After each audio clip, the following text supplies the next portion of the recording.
CA classes में आप लोगों का स्वागत है। आइए हम अपनी क्लास को शुरू करते हैं। आज हम कवर करेंगे 35 प्रश्न को, जो कि वस्त्र विज्ञान के अति महत्वपूर्ण प्रश्न हैं और बार-बार परीक्षाओं में पूछे जाते हैं। इसमें हम कवर करेंगे संश्लेषित रेशे, जिसमें नायलॉन, पॉलिएस्टर, एक्रिलिक एवं रेयान है। इससे जो प्रश्न बार-बार परीक्षाओं में पूछे जाते हैं, चाहे वो टीएसटी हो, पीएसटी हो, एलटी हो, जीआईसी हो, DSSB हो या फिर BPSC home science teacher vacancy हो, इन सभी में इस टॉपिक से प्रश्न पूछे जाते हैं। तो चलिए हम अपनी क्लास को शुरू करते हैं। इसमें हम वस्तुनिष्ठ प्रश्न को देखेंगे, जिनकी टोटल संख्या 35 है। पहला प्रश्न है, रेयान की खोज हुई थी। ऑप्शन ए है 17वीं शताब्दी में, ऑप्शन बी है 16वीं शताब्दी में, ऑप्शन सी है 19वीं शताब्दी में, ऑप्शन डी है 20वीं शताब्दी में। तो इसमें जो आपका सही ऑप्शन होगा, ऑप्शन सी आपका सही होगा। रेयान की खोज कब हुई थी? 19वीं शताब्दी में हुई थी। अगला प्रश्न है, कृत्रिम रेशम कहते हैं। ऑप्शन ए है रेयान को, ऑप्शन बी है नायलॉन को, ऑप्शन सी है लिनन को, ऑप्शन डी है ऊन को। तो इसमें जो आपका सही उत्तर होगा, ऑप्शन ए आपका सही होगा। कृत्रिम रेशम किसे कहा जाता है? रेयान को कहा जाता है। अगला प्रश्न है, रेयान का शाब्दिक अर्थ है। ऑप्शन ए है सूर्य की किरणों का विकिरण, ऑप्शन बी है सूर्य की किरणों का अपवर्तन, ऑप्शन सी है सूर्य की किरणों का परावर्तन, ऑप्शन डी है उपरोक्त में से कोई नहीं। तो इसमें जो आपका सही उत्तर होगा, ऑप्शन सी आपका सही होगा। रेयान का शाब्दिक अर्थ होता है सूर्य की किरणों का परावर्तन। चलिए अगले प्रश्न को देख लेते हैं। नाइट्रोसेल्यूलोजिक विधि से रेयान का निर्माण किया था। ऑप्शन ए है जॉर्ज ओडेमर्स, ऑप्शन बी है Rene A de Reaumur, option C है Count Hilaire de Chardonnet, option D है LH देसापिसाज ने। इसमें जो आपका सही उत्तर होगा, नाइट्रोसेल्यूलोज विधि से रेयान निर्माण का कार्य किसने किया था? तो ये काउंट हिलेरी डी चार्डोनेट ने किया था। तो ऑप्शन सी आपका सही होगा। अगला प्रश्न है, रेयान का पिता कहा जाता है। ऑप्शन ए है काउंट हिलेरी डी चार्डोनेट को, ऑप्शन बी है जॉर्ज ओडेमर्स को, ऑप्शन सी है रेने ए डी रियूमर को, ऑप्शन डी है उपरोक्त में से कोई नहीं। तो इसमें जो आपका सही उत्तर होगा, रेयान का पिता किसे कहा जाता है? रेयान का पिता काउंट हिलेरी डी चार्डोनेट को कहा जाता है, इसलिए ऑप्शन ए आपका सही होगा। अगला प्रश्न है, मानवकृत रेशों का निर्माण हुआ। ऑप्शन ए है 16वीं शताब्दी में, ऑप्शन बी है 17वीं शताब्दी में, ऑप्शन सी है 19वीं शताब्दी में, ऑप्शन डी है 20वीं शताब्दी में। तो इसमें जो आपका सही उत्तर होगा, मानवकृत रेशों का निर्माण कब प्रारंभ हुआ था? तो इसमें डी ऑप्शन आपका सही होगा। 20वीं शताब्दी में मानवकृत रेशों का निर्माण हुआ था।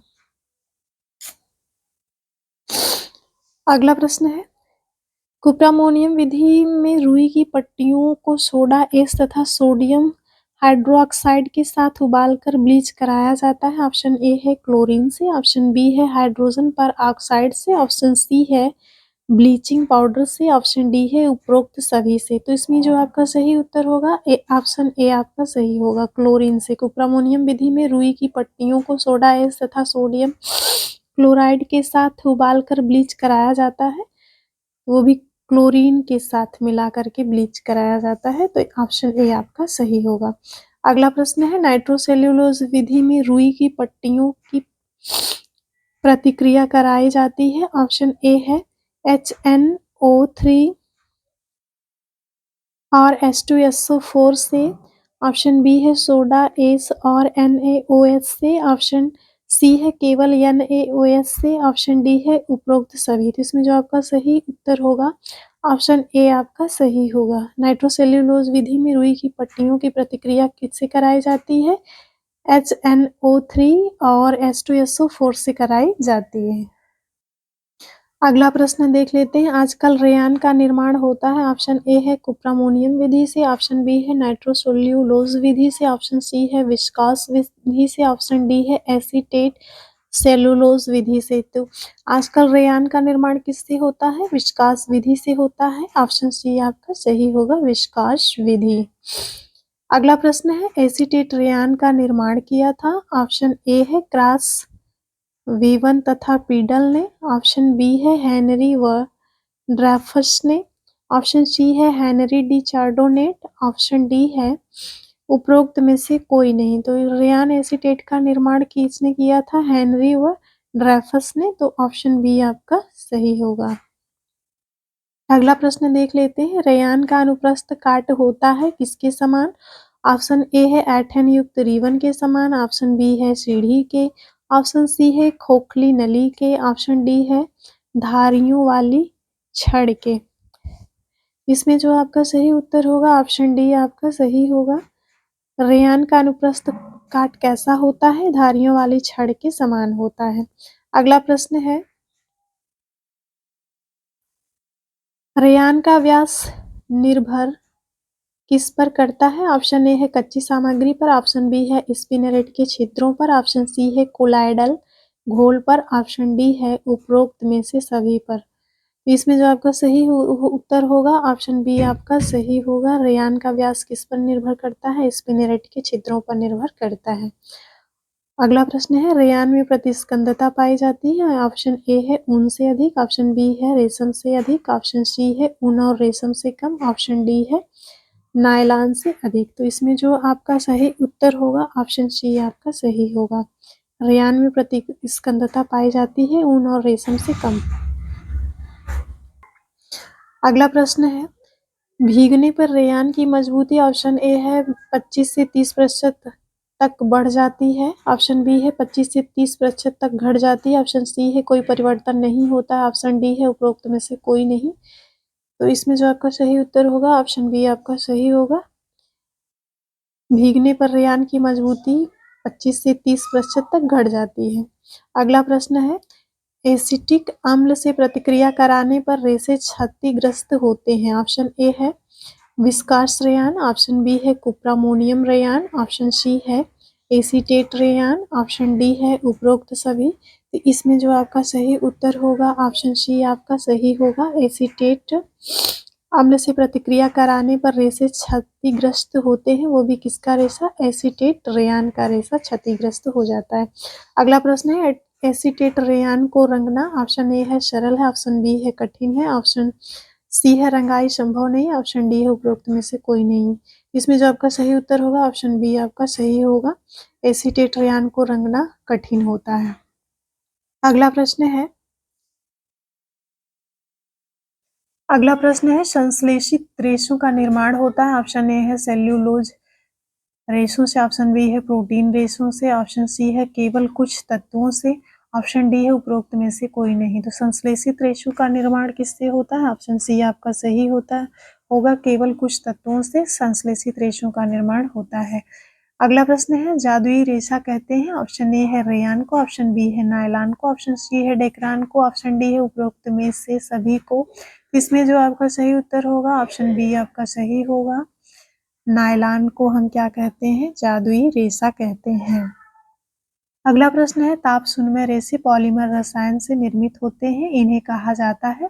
ऑप्शन ए है कृत्रिम रेशा, ऑप्शन बी है मानवकृत रेशा, ऑप्शन सी है प्रोटीन रेशा, ऑप्शन डी है सेल्यूलोज रेशा। तो इसमें जो आपका सही उत्तर होगा वो आपका होगा ऑप्शन ए कृत्रिम रेशा। ताप शून्य रेशे पॉलीमर रसायन से निर्मित होते हैं, इन्हें कृत्रिम रेशा कहा जाता है। अगला प्रश्न है, नायलॉन रेशों का निर्माण किया था। ऑप्शन ए है वेवन, क्रॉस और पीडल, ऑप्शन बी है हेनरी एंड एवं ड्रेफ्स, ऑप्शन सी है चार्डोनेट, ऑप्शन डी है डॉक्टर वैलेस एच कैरोथर्स। तो नायलॉन रेशों का निर्माण किसने किया था? Doctor Wallace H Carothers, option D आपका सही होगा। अगला प्रश्न है, नायलॉन की बारीकी का मूल्यांकन किया जाता है। ऑप्शन ए है मिलीमीटर में, ऑप्शन बी है सेंटीमीटर में, ऑप्शन सी है माइक्रोन में, ऑप्शन डी है, यहाँ पे डेनियर होना चाहिए, गलती से जेनियर हो गया है, ऑप्शन डी है आपका डेनियर में। तो डी ऑप्शन आपका सही होगा। नायलॉन की बारीकी का मूल्यांकन किस में किया जाता है? डेनियर में किया जाता है।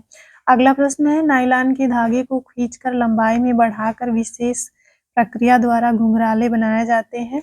ऑप्शन ए है कता हुआ धागे, ऑप्शन बी है टेक्सचर धागे, ऑप्शन सी है स्ट्रेच धागे, ऑप्शन डी है लूप धागे। इसमें जो आपका सही उत्तर होगा ऑप्शन सी आपका सही होगा, स्ट्रेच धागे। नायलॉन के धागों को खींचकर लंबाई में बढ़ाकर विशेष प्रकार की प्रक्रिया द्वारा घुंघराले बनाए जाते हैं, तो उसको कौन सा रेशा कहा जाता है? उसको स्ट्रेच यार्न या स्ट्रेच धागे कहे जाते हैं।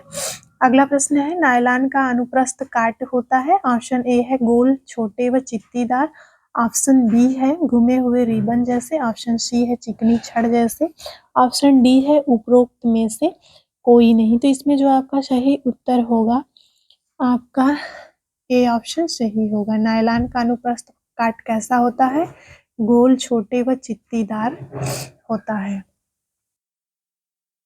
अगला प्रश्न है, नायलॉन के धागों की सतह पर छोटे बड़े लूप और रोए उठाए जाते हैं, जिसे कहते हैं। ऑप्शन ए है स्ट्रेच धागे, ऑप्शन बी है बहुरेखी धागे, ऑप्शन सी है स्पन धागे, ऑप्शन डी है टेक्सचर्ड धागे। इसमें जो आपका सही उत्तर होगा ऑप्शन डी आपका सही होगा। नायलॉन के धागों की सतह पर छोटे बड़े लूप और रोए उठाए जाते हैं, जिससे टेक्सचर्ड धागे या टेक्सचर्ड यार्न कहते हैं। अगला प्रश्न है, नायलॉन मजबूत होता है। ऑप्शन ए है हाइड्रोजन बांड एवं अणु के मजबूती के कारण, ऑप्शन बी है हाइड्रोजन बांड एवं अणु के मजबूती के कारण, ऑप्शन फिर से देख लेते हैं प्रश्न को। प्रश्न है, नायलॉन मजबूत होता है। ऑप्शन ए है हाइड्रोजन बांड एवं अणु के मजबूती के कारण, ऑप्शन बी है नाइट्रोजन बांड एवं अणु के मजबूती के कारण, ऑप्शन सी है उपरोक्त में से कोई नहीं, ऑप्शन डी है उपरोक्त दोनों। तो इसमें जो आपका सही उत्तर होगा ऑप्शन ए आपका सही होगा। नायलॉन मजबूत होता है हाइड्रोजन बांड एवं अणु के मजबूती के कारण। अगले प्रश्न को देख लेते हैं। अगला प्रश्न है, शुद्ध नायलॉन के धागे से निर्मित वस्त्र कहलाते हैं। ऑप्शन ए है 100% नायलॉन के वस्त्र, ऑप्शन बी है सम्मिश्रित वस्त्र, ऑप्शन सी है संयोजित वस्त्र, ऑप्शन डी है इनमें से कोई नहीं। तो इसमें जो आपका सही उत्तर होगा ऑप्शन ए आपका सही होगा। शुद्ध नायलॉन के धागे से निर्मित वस्त्र क्या कहलाते हैं? 100% नायलॉन के वस्त्र कहलाते हैं।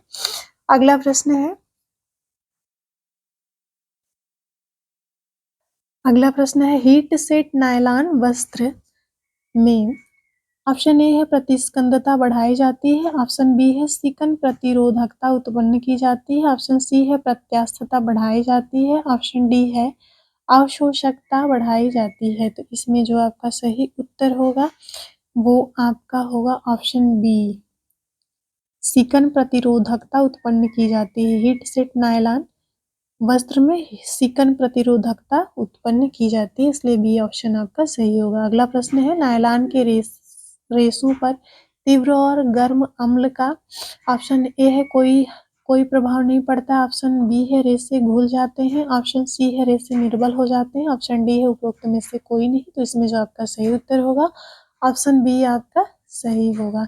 नायलॉन के रेशे पर तीव्र और गर्म अम्ल का क्या प्रभाव पड़ता है? तो रेशे उसमें घुल जाते हैं। अगला प्रश्न है, नायलॉन की सर्वप्रथम खोज हुई थी। ऑप्शन ए है भारत में, ऑप्शन बी है अमेरिका में, ऑप्शन सी है चीन में, ऑप्शन डी है जापान में। तो इसमें जो आपका सही उत्तर होगा ऑप्शन ए आपका सही होगा। नायलॉन की सर्वप्रथम खोज कहाँ हुई थी? अमेरिका में हुई थी।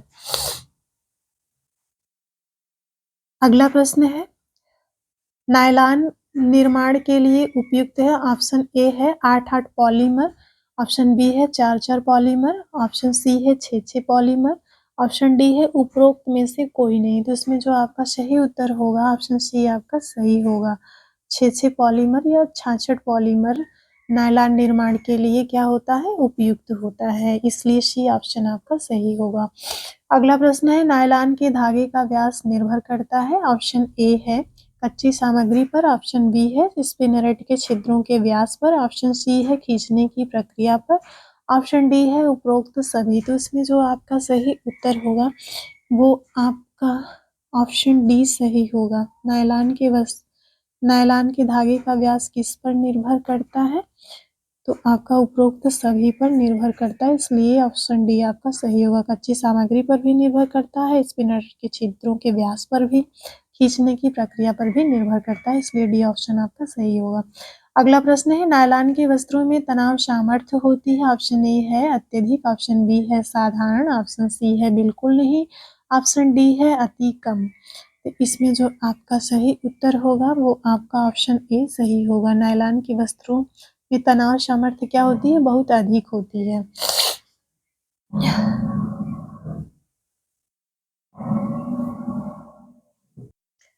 अगला प्रश्न है, वॉश एंड वियर वस्त्र निर्मित होते हैं।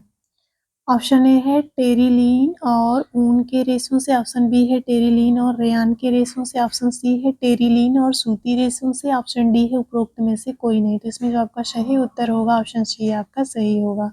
वॉश एंड वियर वस्त्र निर्मित होते हैं किससे? टेरिलीन और सूती रेशों से। अगला प्रश्न है, आरलान एक रेशा है। ऑप्शन ए है मानवकृत, ऑप्शन बी है प्रोटीन रेशा, ऑप्शन सी है एक्रिलिक रेशा, ऑप्शन डी है सेल्यूलोज रेशा। तो इसमें जो आपका उत्तर होगा ऑप्शन सी सही होगा। आरलान एक रेशा है, एक्रिलिक रेशा। अगला प्रश्न है, ऊन का उत्तम अनुकल्प है। ऑप्शन ए है रेशम, ऑप्शन बी है नायलॉन, ऑप्शन सी है आरलान, ऑप्शन डी है टेरिलीन। इसमें जो आपका सही उत्तर होगा ऑप्शन सी आपका सही होगा। ऊन का उत्तम अनुकल्प क्या होता है? आरलान होता है।